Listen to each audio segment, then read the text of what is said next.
Tanggalan natin yung terminal ng battery, tinanggal din itong cover dun.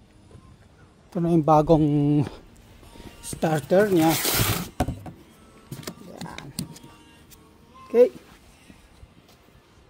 tanggalin na natin. Yan, natanggalan natin yung mga connector. Yan, to mga bolt niya, specially bolt siya. Yan, tanggalin na natin. Tanggal na yun. Starter. Okay,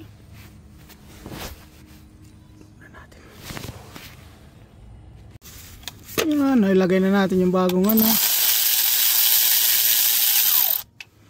starter.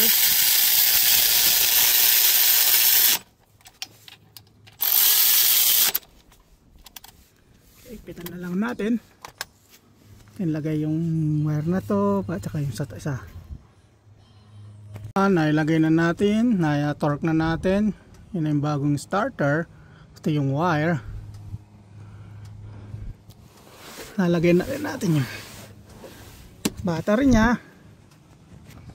Yan, nailagay na natin yung battery.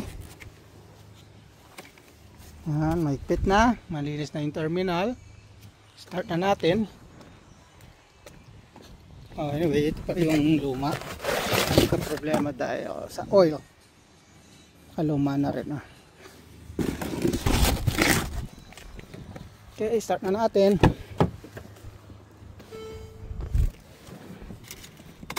Okay, moment of truth. Go. Start na. Okay.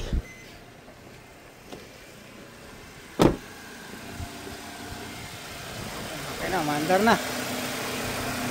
Balik na lang natin lahat ng cover. Yung cover na yun. Double check na lang natin lahat. Okay, maraming salamat sa panonood. God bless.